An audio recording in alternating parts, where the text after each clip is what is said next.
How you guys doing today? It's Anthony Ganji. Welcome to another episode of Tier Talk. So, JLR Investigates.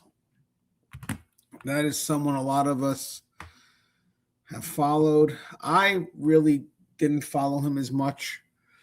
I may have watched one or two of his videos, but then at that point I just kind of couldn't connect to him. But he does have a big following, as you can see here. His views, 204 million. I mean, that's a lot of views. He's got over 6,000 videos. He's got over 555,000 followers.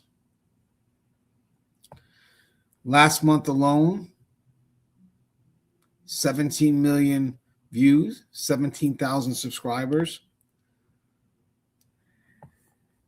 And I think that's probably because he put himself smack dab in some of these cases, including the Nancy Guthrie case. I mean, literally going out to Arizona and putting himself right in the middle, leaving that camera on. And I'm not a fan of that, to be honest with you. I think there's ways to do respectable reporting in which you kind of wait for the lead investigators to kind of tell you what's happening. They release information. You could build some theories on it, of course, but in the end, you really shouldn't do anything that gets in their way, obstructs justice. In this case, ruin the element of surprise. And it looks like he has a concern with domestic violence right now. If you let me close this off, you could see that people have put some YouTube videos up. I got a good breakdown, but they're talking about DV allegations surface in police report involving YouTuber JLR Investigates. True crime YouTuber JLR Investigates has protective order filed against him after Christmas DV call. So he is now the center of his own true crime narrative. I actually was doing some research, got some information I wanted to share. It has been requested, so I am going to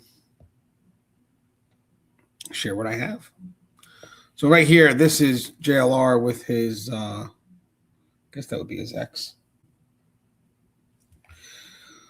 So a little bit about JLR. So his real name is Jonathan Lee Riches, and he was born in 1976 and grew up around Philadelphia, far from the true crime reporter persona he would later sell to YouTube. Long before he ever pointed a camera at anyone else's life, he was stealing identities for a living. In the early 2000s, he linked up with teenage accomplices he met online, mostly in Texas, and together they built one of the first big phishing-style fraud rings federal agents had seen. They blasted out mass spam emails, tricked people into handing over their bank information, then used their data to open or drain accounts. Rich's role was to turn stolen data into real money. He'd walk into banks with forged IDs, pretend to be the person whose life he hijacked, and walked out with thousands in cash. By the time investigators shut the operation down, roughly 2,000 victims had been hit, and more than $1 million had moved through the fraud. In 2004, he pled guilty in federal court to wire fraud and conspiracy, and a judge sentenced him to just over 10 years in federal prison, ordered him to pay restitution, and placed him on supervised release for after his sentence. And that was his foundation, and it wasn't journalism, not advocacy, but calculated deception and financial crime. This is someone that has over 555,000 followers. I mean, guys, he's definitely all over the internet now. That's a picture of his ex. That may be an older mugshot of him. One case, true crime YouTuber JLR Investigate isn't covering his ex allegation he beat and strangled her. Oh, and there's the article exclusive. Ex of JLR Investigate alleges he beat and strangled her. All right, let's get some more. I have more. So prison didn't make him quiet. Oh, I want to know when he got out, actually. Hold on. I had that here. He was released from federal prison on April 30th, 2012 from the Federal Medical Center in Lexington, Kentucky. Okay, so prison didn't make him quiet. It gave him a new stage. Once inside, Richards discovered federal civil procedures and turned it into his next act. He began filing pro se lawsuits from his cell, at first over his own property and prison grievances, and then very quickly against anyone and anything that crossed his mind. He sued presidents, he sued celebrities, he sued corporations, sport teams, historical figures, even abstract concepts and foreign governments. At one point, he even sued himself and lost. He signed filings as Jonathan Lee Riches, with a C copyright symbol, I think that is, as if his name were a brand, and flooded courts around the country with thousands of complaints. Judges dismissed them as frivolous. Clerks knew his name by sight. Legal blogs and magazines started profiling him as the most litigious man in America and Mr. Superman. That avalanche of paperwork did more than entertain the internet. It taught him how the system works, how to write something that gets noticed, how to weaponize official documents, how to make himself the center of the story. And those are the same instincts he later brought to YouTube. All right, I got a little bit more on that section. So again, prison didn't make Jonathan Lee Riches quiet. It gave him a new stage. Once inside, he discovered federal civil procedures and turned it into his next act. Starting in 2006, he began handwriting lawsuits from his cell, at first about his own property and prison grievances, and then very quickly about anything that flashed across the TV screen or imagination. Over the next few years, he filed more than 2,600 federal cases by conservative counts, and he himself has bragged the number is over 4,000. The defendants read like a mashup of a gossip magazine, a history book, and a fantasy novel. He sued former President George W. Bush, Attorney General Janet Reno, Bill Belichick, Jeff Gordon, Steve Jobs, Perez Hilton, Martha Stewart, Pope Benedict XVI, Kim Kardashian, Britney Spears, Kanye West, Lady Gaga, Hulk Hogan, and then kept going. He sued Somali pirates. He sued the 13 tribes of Israel. He sued Adolf Hitler's National Socialist Party, the Roman Empire, and the Eiffel Tower. He sued Coke and Pepsi. He sued the video game Grand Theft Auto 4, claiming the game's depiction of crime had put him in prison and left him in danger from inmates who played it and might knock me out and take my gold Jesus cross. And some of the complaints read like parody. In one 2007 suit, he claimed NFL quarterback Michael Vick stole his pit bulls, used them in dogs fighting rings, then sold the dogs on eBay to buy missiles from the Iranian government as damages. Riches demanded $63 billion. In another case, he listed hundreds of defendants in a single caption: Guantanamo Bay, the Soviet Gulag Archipelago, the My Lai massacre, the movie Cool Hand Luke, and accused them of trying to force him to eat rats and subject him to microwave testing. He filed actions against NBA players and team owners, claiming Carmelo Anthony had personally threatened to kill him and sought restraining orders based on imaginary plots. At one point, when he learned that Guinness World Records was considering a category for most litigious man, he preemptively sued Guinness itself for allegedly miscounting his lawsuits and defaming him. The true punchline, though, was that he even sued himself. In a self-filed complaint, he listed Jonathan Lee Riches as both plaintiff and defendant, and then asked the court to order himself to pay damages, a move commentators took as proof that for him, the act of filing was the point, not any plausible relief. Judges grew tired of the performance. Courts around the country dismissed his filings as frivolous, delusional, and abusive of the system, and some imposed injunctions that restricted his ability to file new cases without permission.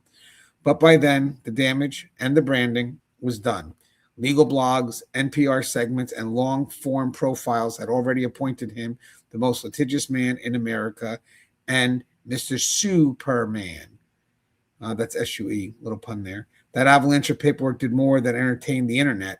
It taught him how to get attention with outrageous claims, how to blend official processes, how to bend official processes into props, and how to make himself the center of every narrative, instincts he would later repurpose on YouTube. I want to see if they have anything on that Guinness world record. Guinness most litigious man. Yeah, it is. He's listed. Look at that. Oh, let me show you guys. It's interesting.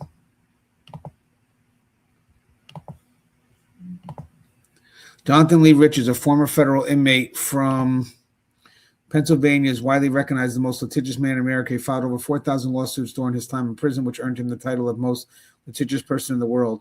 Riches' lawsuits often included bizarre claims against celebrities, politicians, companies, and even inanimate objects. Family sued the Guinness Book of World Records for planning to name him the most litigious person, which he contested as inaccurate. Despite his legal troubles, Riches continued to file lawsuits, accumulating around $8 million in compensation from various cases. His story has become an urban legend, with his nickname Johnny Tsunami. That's another name, reflecting his prolific and often frivolous legal action. He's even on Wikipedia. World's Most Litigious Man article about him back in 2000. Let's see. Let's share this one. There's an article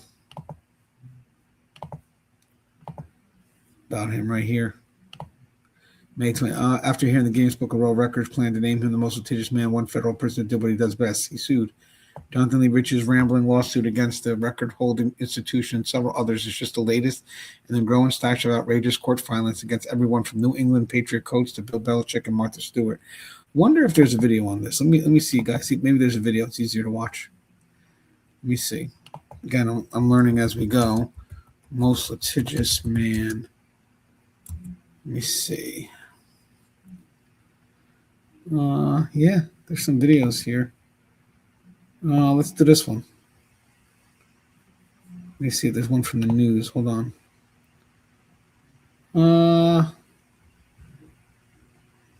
Let's see. Yeah, let me share this.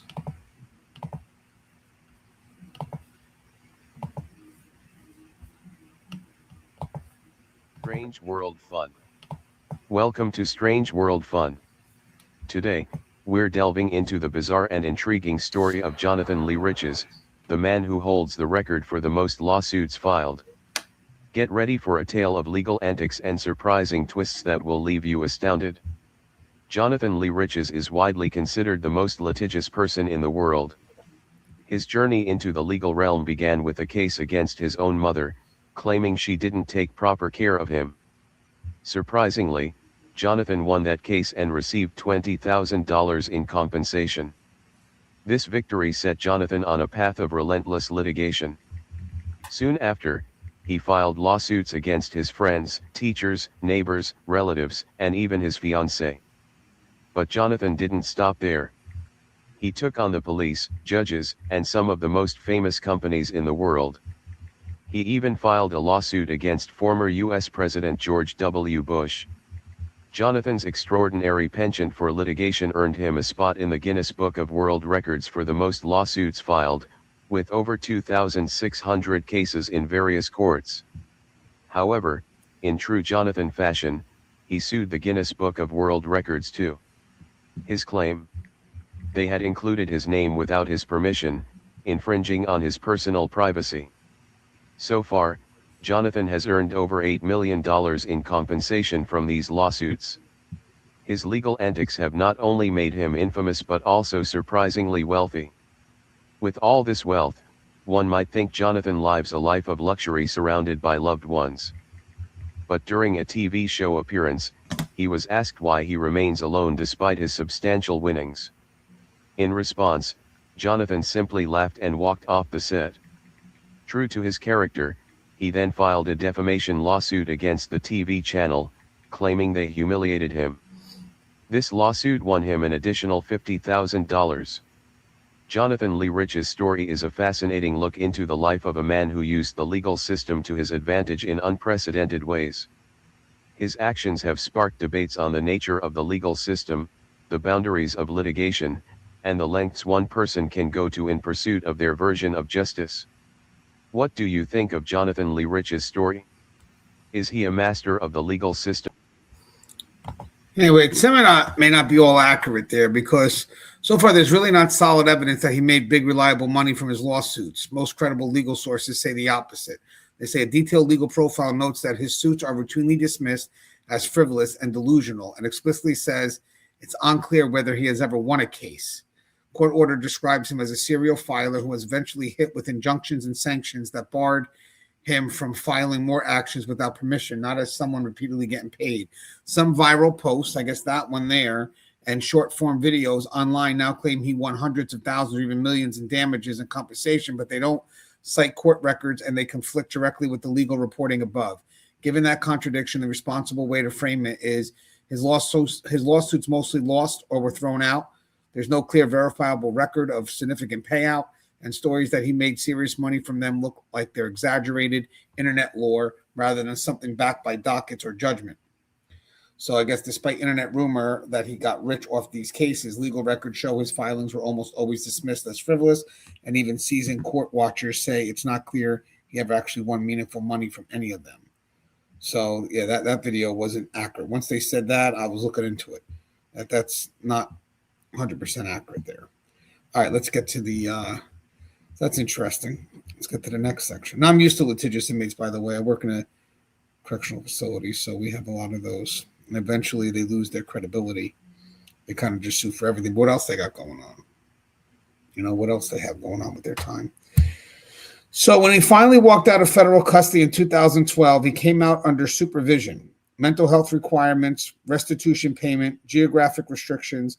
It didn't take long for him to push the line. In December of 2012, in the raw days after the Sandy Hook Elementary School massacre, Riches drove to Newton, Connecticut. There he filmed himself around town and began impersonating Jonathan Lanza, claiming to be the uncle of shooter Adam Lanza. That act put him right into the center of fresh trauma, an echo of what he'd done with his fraud victims, but now in front of cameras and news crews. That trip violated the terms of his supervised release and drew the attention of both his probation officer and local law enforcement. It led to his arrest and tied together with older Pennsylvania communications-related charges to a new state prison sentence, measured in years, not months. Even then, because the Fed system does it in months, by the way, that's what it's talking about. So now that he's a state prison, it goes by years. Even then, he didn't stop using real-world grief as raw material. By 2018, he had been indicted again, this time in federal court in Arizona, for impersonating a mass shooter, Jared Wagner, and filing a fake lawsuit in Wagner's name on behalf of Congresswoman Gabby Gilfords. The through line was becoming clear. Find the worst thing happening in America, insert himself into it, and perform. It's kind of what he does with his YouTube channel. Wonder if, it's maybe a tough one, but I wonder if they have anything with Jonathan, with JLR doing Jonathan Lanza. And so I'm just curious. Be interesting if he did interviews. Let's see. That's going to be hard to find. Oh, wait, here we go. I got something. Let's see. I found something here. Curious about this.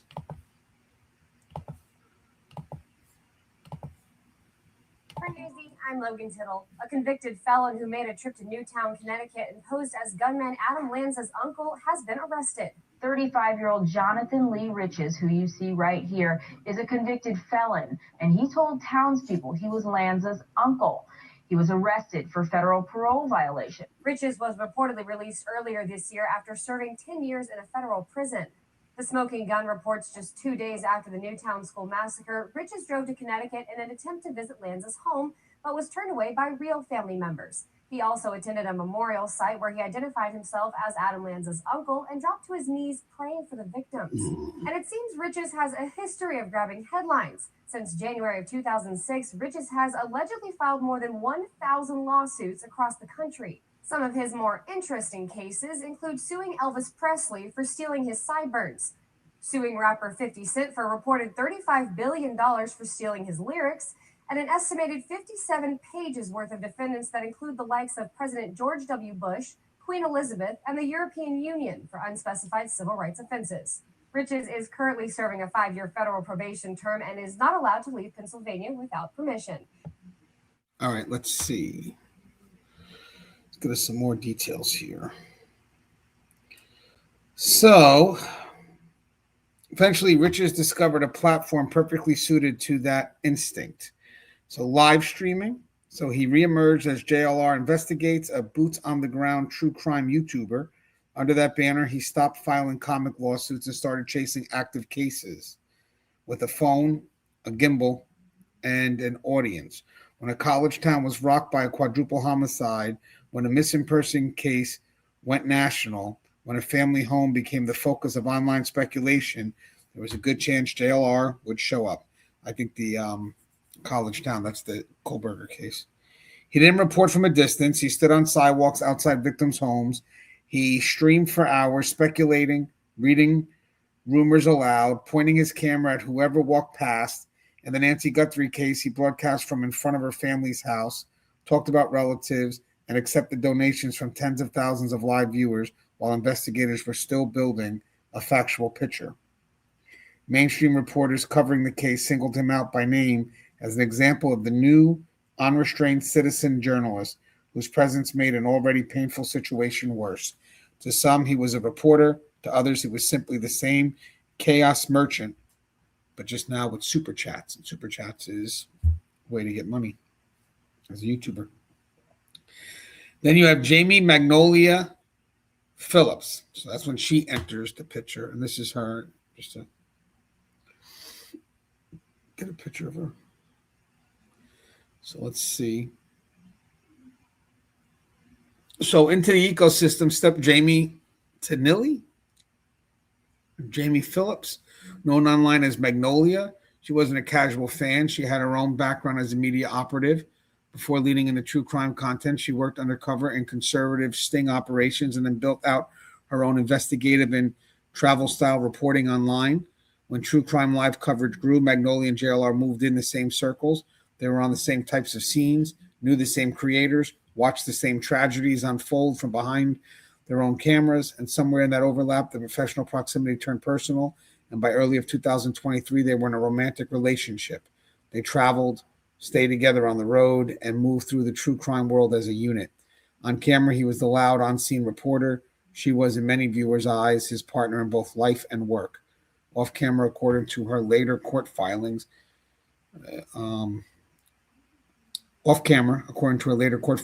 a very different pattern was emerging. I wonder if we have some video of them together. So was it Magnolia, Jaime Phillips?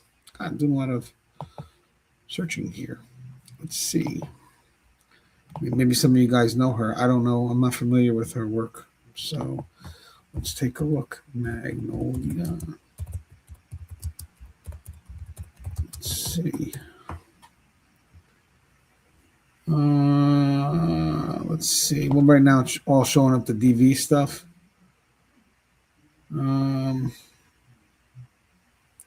Once you put both their names together, shows up as look, I put them together. Look at the searches. It's all coming up just with the domestic stuff. See it? Magnolia got a protection order. Magnolia got a protection order. JLR. T-Rev claims JLR is abusive. And Magnolia. How long ago is that? That's 10 months ago. Curious about this. So I'll just leave that shit at that. But yeah, weird situation. You know what I mean? Like, and I'll just say what it is. You know what? Fuck it. I'm gonna say it because JLR needs to know this. What JLR? So JLR and Magnolia they were hitting me up. I love JLR, man. He doesn't deserve to be treated like shit by these little punk ass bitches out here that want to use him for money. Like, for instance, Magnolia hitting me up trying to get with me and all different types of shit behind his back. Real shit. And then she's telling me that JLR was strangling her and all this other weird shit. Like, and JLR deserves to know that, man. There ain't no allegedly to it. Try to sue me. I don't give a fuck. Try to sue me. I got the text messages. Yeah, there's some YouTube drama there. So it looks like he's on the side of JLR. But it looks like her allegations were true from what we are seeing. Interesting. You never know what you're going to click when you hit those videos. It's a surprise. So far, the videos we've hit haven't really been as informative as I like. All right, so let's see. Behind the streams, a pattern of abuse. So in her sworn Arkansas petition for an order of protection, Magnolia does not describe a single argument that got out of hand. She describes a pattern that unfolds over nearly 3 years. She says that starting in 2023, fights with Riches did not stay verbal. She alleges that during arguments, he hit her, punching her, and then he choked her on multiple occasions. Each incident in her telling pulled a little more safety out from under her.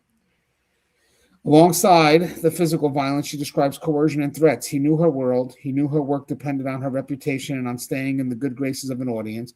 She says he used that leverage, implying consequences if she left, if she talked, if she tried to expose what was happening away from the lens. Over time, she paints a picture of escalating fear, a partner who was not only volatile and violent, but also willing to punish her if she broke free. I just want to, maybe I could find if I just look up Magnolia. Let me see if I can just look up Magnolia. Just want to see if I can find one video with her. Magnolia. Just put Magnolia true crime. Oh, there we go. Got her. Found her. Let's see. So this is her right here.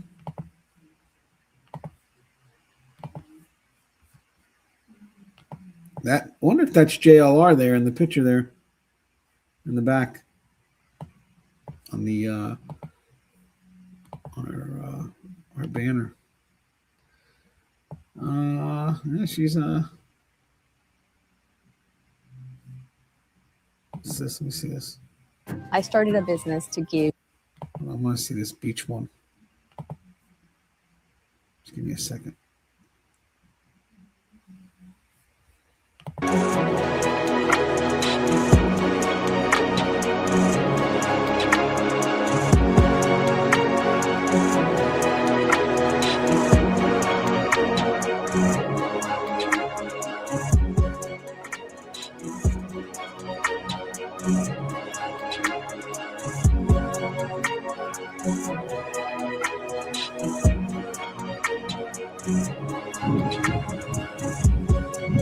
Happy him?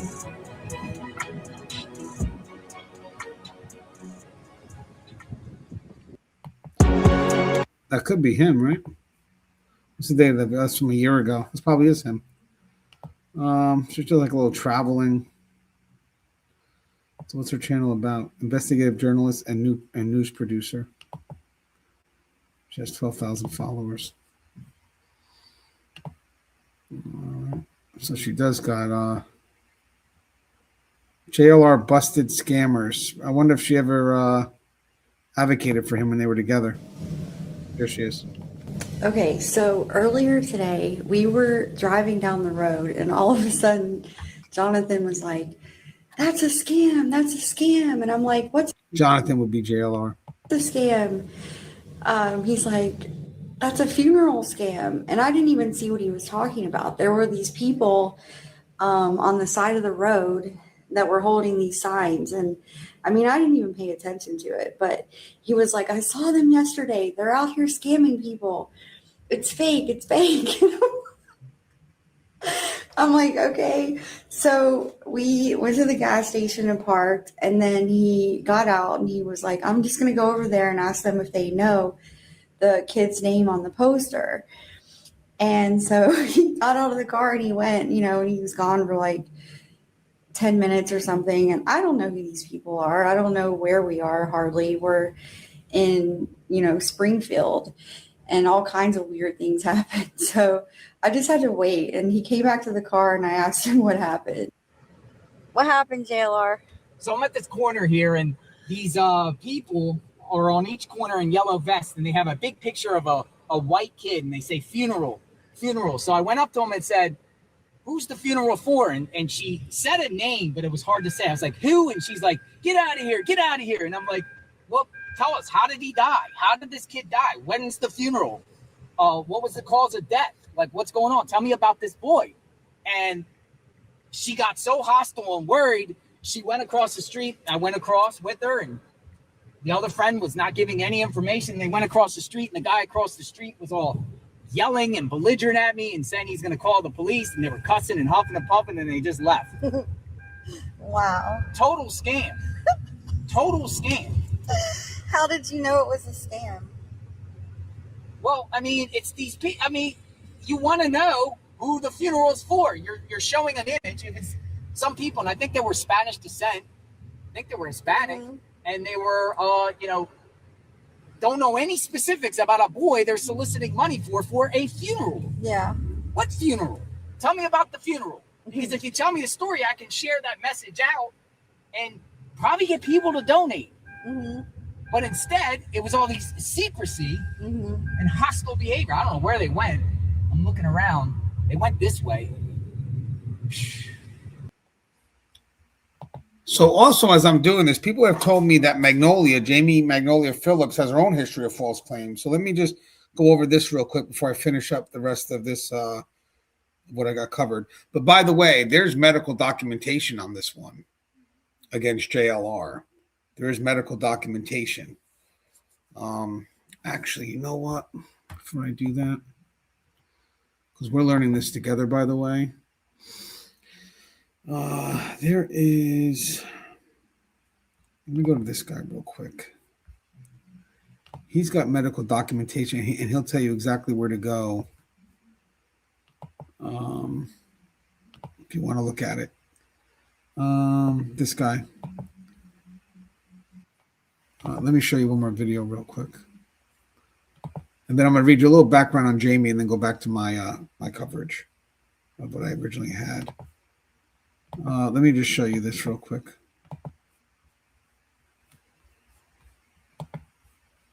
Let me show you this, because this will show you where you could find the paperwork on them. So this makes it a bit more, in my mind, a bit more serious. Okay, let's play this.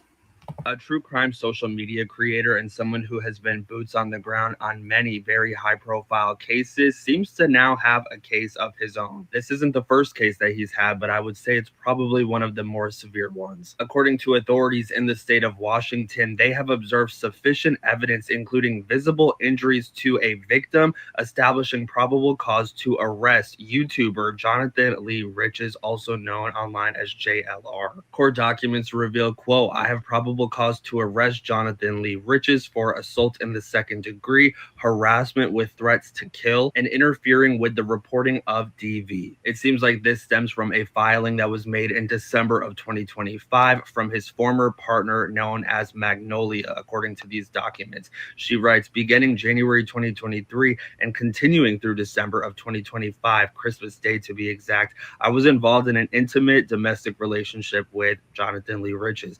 During the course of this relationship, the respondent engaged in persistent and escalating patterns of domestic abuse, coercive control, intimidation, financial exploitation, and physical violence toward me. She says that on Christmas Day, Jonathan assaulted her, causing extreme injuries, including a broken nose and septum, significant trauma to the head and ribs requiring emergency care, CT scans, x-rays, and will require facial reconstruction to repair the broken and crushed bones in her nose. She says that this assault is currently pending felony assault charges. Throughout the relationship, the respondent physically assaulted me on numerous occasions, including strangulation approximately 24 times. She said that in August of 2025, Jonathan committed a brutal assault against her involving beating her repeatedly with his closed fist. He apparently threatened to kill her if she reported his assault to authorities or called 911. She said that since she's reported all of this to authorities, Jonathan has continued to abuse her using fear,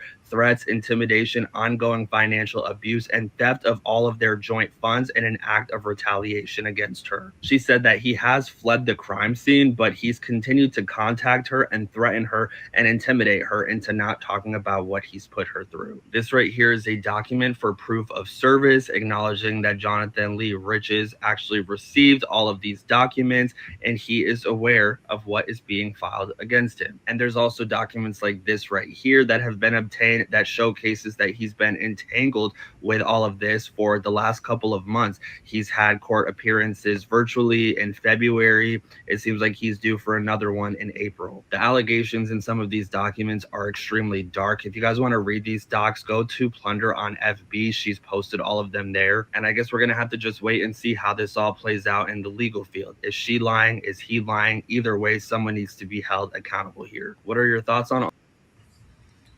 So I do got a little history on her, just to be fair. Hold on, guys, because I had to add a if I want to be. All right, so where were we? So let's talk about Jaime a little bit real quick because she's in here now. Guys, gotta be careful who we follow, man. Who we support. So into the ecosystem stepped Jaime Phillips, known online as Magnolia. She wasn't a casual fan. She had her own background as a media operative. We talked about this before leaning into true crime content. She worked under covering conservative sting operations and then built out her own investigative and travel style reporting online. And then when true crime line coverage grew, Magnolia and JLR moved in the same circles. They were on the same types of scenes, knew the same creators, watched the same tragedies unfold from behind the camera. Some of that overlap became the professional proximity turned personal, and by early 2023, they were in a romantic relationship. They traveled, stayed together on the road, and moved through the true crime world as a unit. And on camera, he was the loud on-scene reporter. We said that she was in many viewers' eyes his partner in both life and work. Off camera, according to her later court filing, a very different pattern was emerging. Okay, we read that already. Now, years before she ever accused JLR of abuse, Jaime Phillips was already a central figure in a high-profile deception case that made national headline.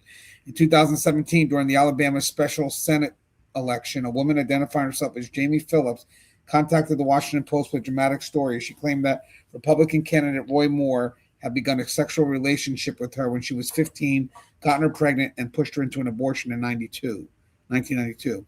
She also repeatedly asked reporters whether publishing her account would take more out of the race, a question that made them suspect she might be testing the paper as much as seeking to tell her story.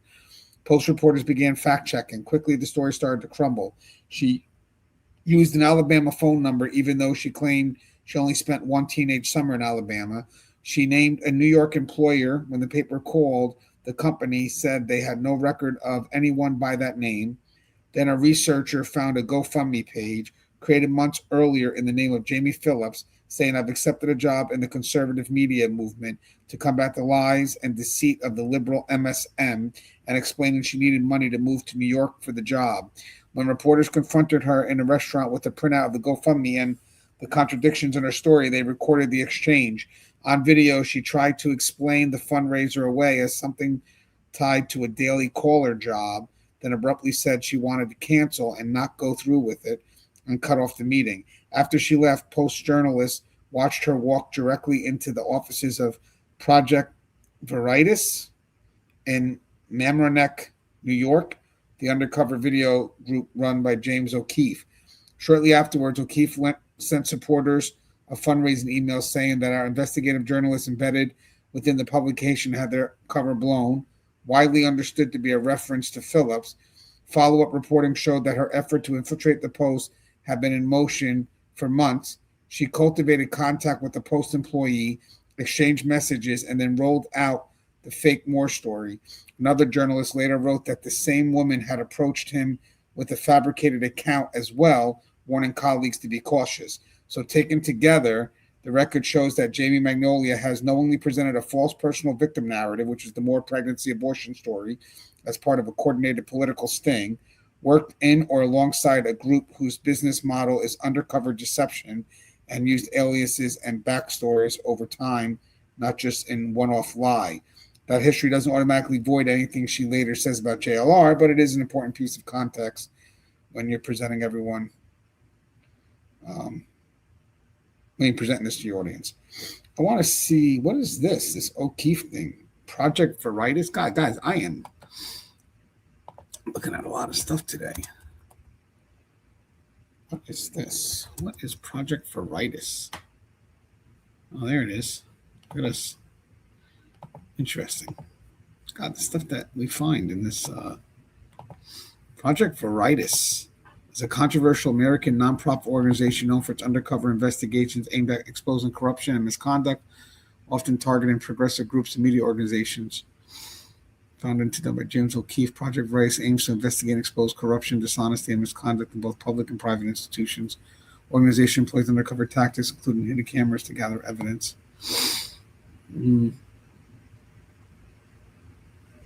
Here it is right here. Project Veritas. You guys familiar with this at all?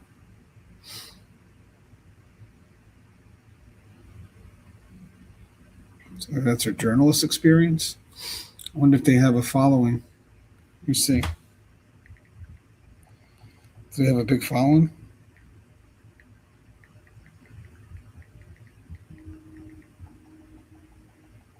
Curious to see.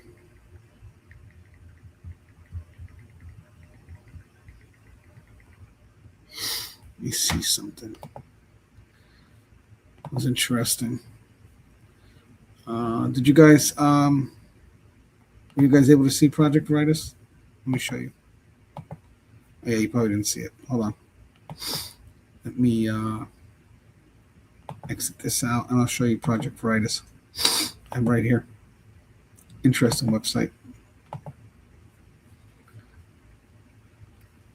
Where is it about? Our mission.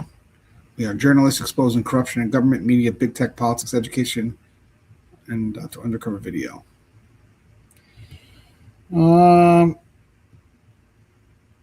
So they have a big following, around 1.3 million subscribers and more than 200 million total views, with over 1,300 uploads. Instagram's around 1.3 to 1.4 million. So they're a multi-million follower platform. It's a big platform. I wonder if they have any video of that that incident. Let me see. Project Veritas Magnolia, or at the time Jaime Phillips. Let's see. Though there's their, yeah, they have 1.3 million followers on YouTube. Let me show you. So they got a nice following here. Amazing how all things connect. That's Project Veritas. They're still active here. Let's see. When was the last time I posted a video? 1 month ago, maybe. What are their views? They get good views per video? 10,000 for one. Let me just see if there is anything. Well, they cover a lot. There's James O'Keefe. That's the interview with him. Suing New York Times for defamation.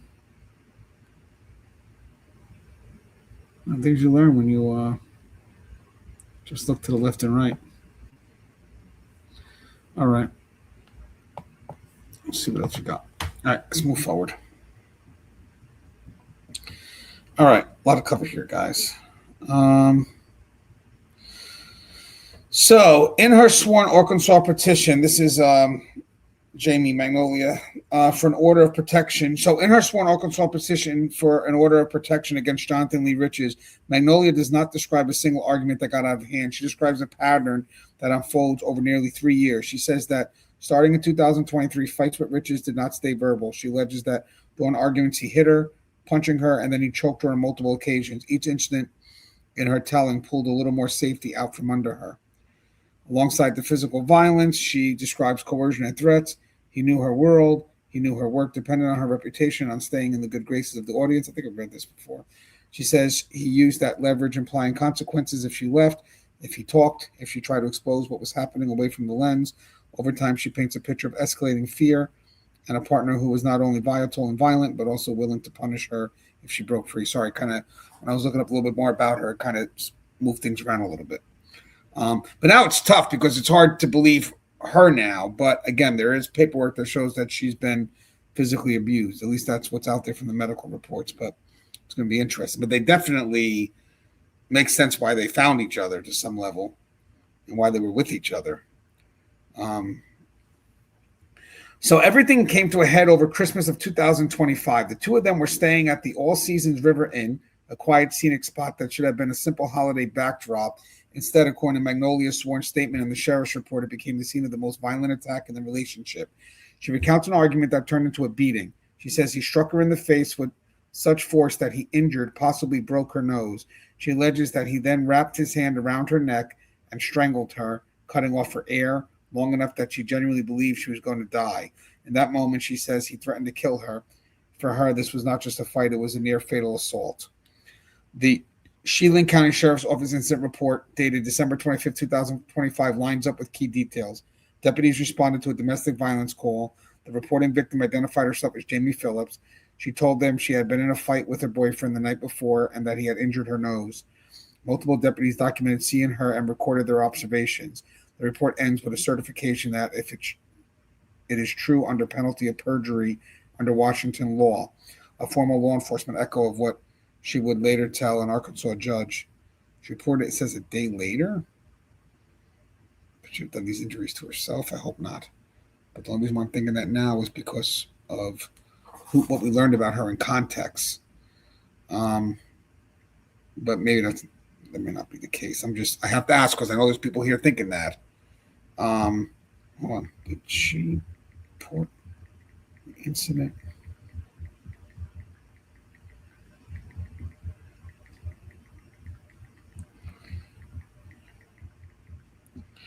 That's a tough one because now what the context of what we're finding out about her, I mean, we can't put it past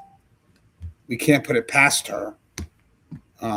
But again, I don't want to shift the discussion. So yeah, the paperwork shows she reported the next day, and that timing is exactly.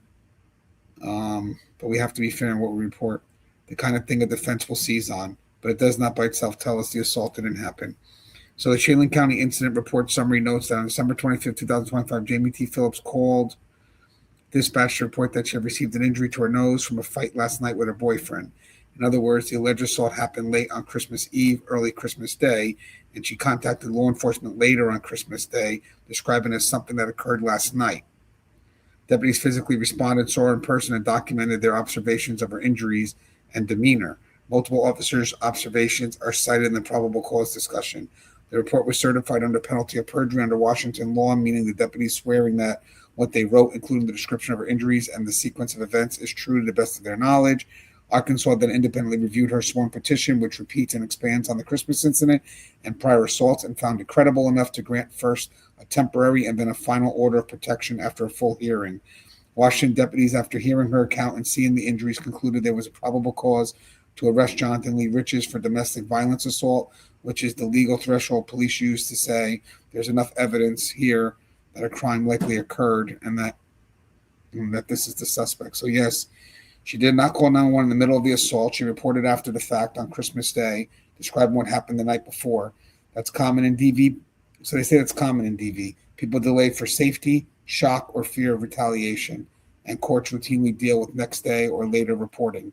What makes her account legally significant is not same night reporting. It's the combination of her sworn statements, corroborating physical observations by multiple deputies, and the fact that a judge had already granted a final protection order and law enforcement has already found probable cause to arrest him. All right. So I guess it is routine to report the next day. See, I learned something new every time I do a show. So that's good to know. So let's go a little further. So after Christmas, Magnolia went beyond creator posts and private warnings. She filed formal paperwork in Arkansas where she sought protection through the courts, and that filing opened a civil case, Jaime T. Phillips versus Jonathan L. Riches in Chelan County. In that petition, she laid out the relationship history, the alleged pattern of abuse, and the details of the Christmas attack. A judge reviewed her sworn narrative and granted a temporary order of protection.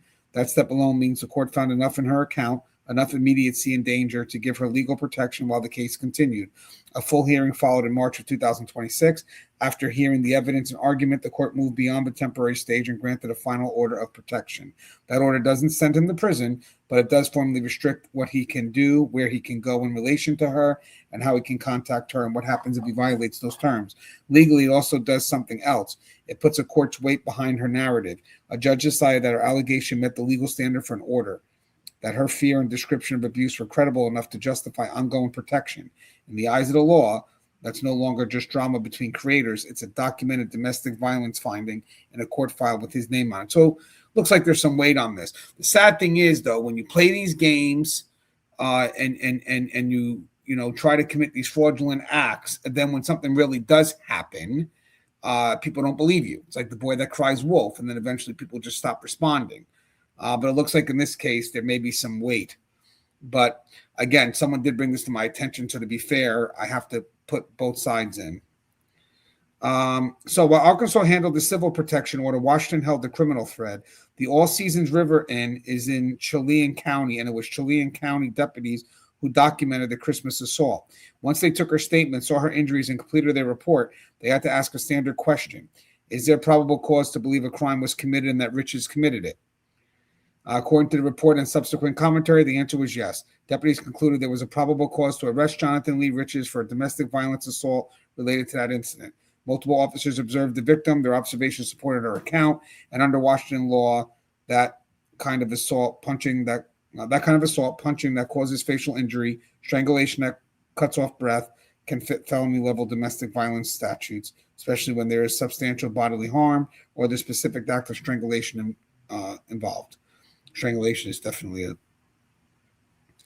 that's something that I know there was a case we were following, Jesse Mack Butler, who was doing it at 17 years old, strangling women, strangling girls. That's a dangerous assignment. That's like life and death in their hands. Like I can control it. Legal watchers have pointed to likely statutes, Washington's general assault statute, which escalates to a felony when serious injury or strangulation is involved, and the law against interfering with the reporting of domestic violence. If there's evidence, he tried to stop her from reaching out for help. Now, as of now, what is publicly certain is this. Probable cause is documented. Deputies say they have grounds for an arrest, and observers are watching for the moment that becomes a formal criminal case number on a Washington docket.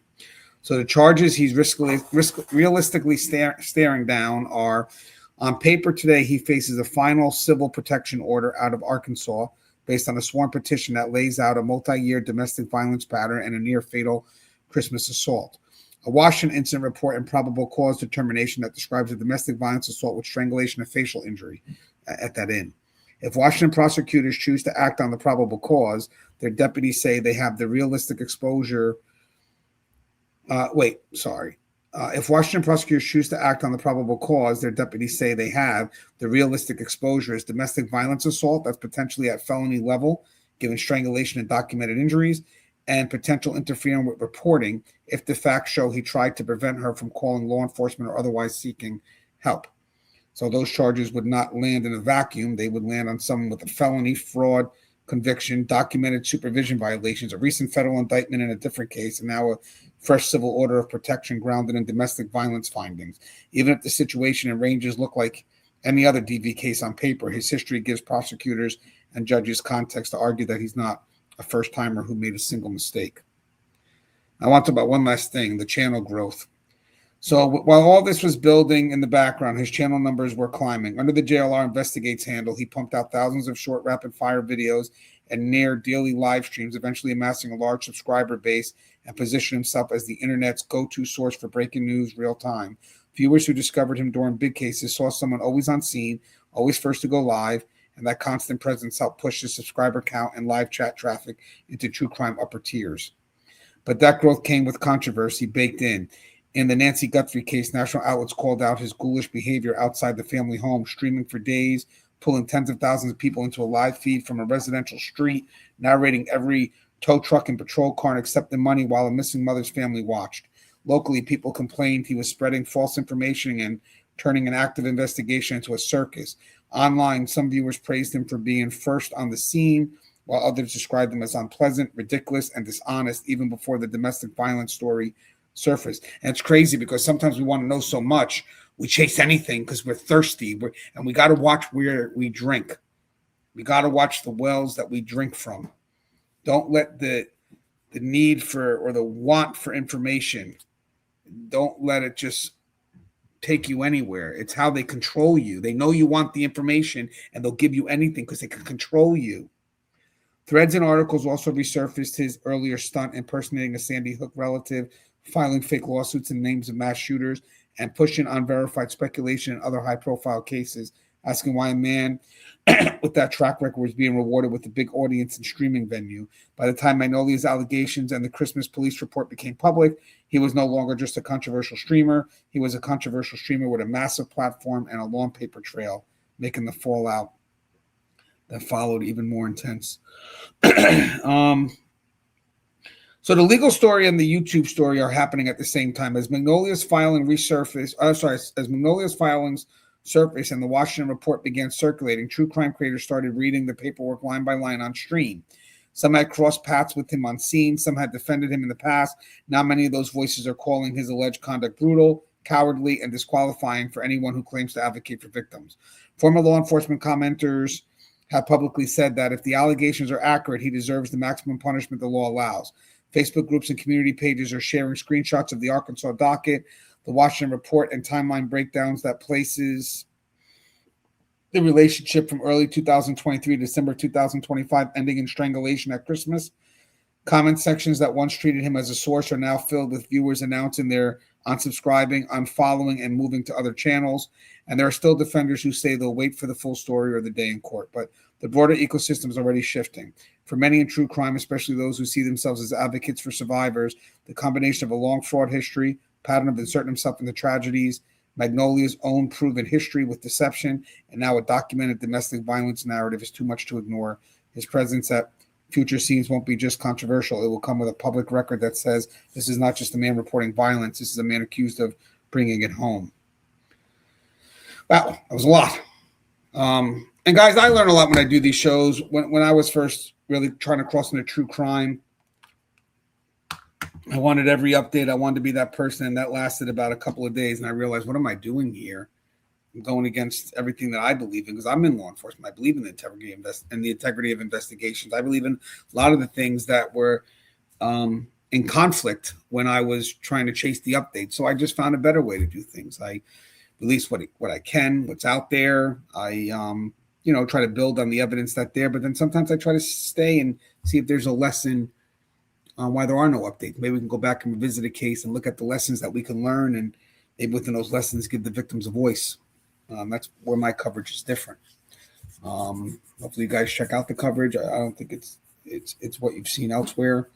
We really have some good deep dives, and every time I do a show, I learn something. Now, if you guys like the content, I buy me a cup of coffee. Link to that's in the description, as well as top of the YouTube channel. All right, guys, stay safe.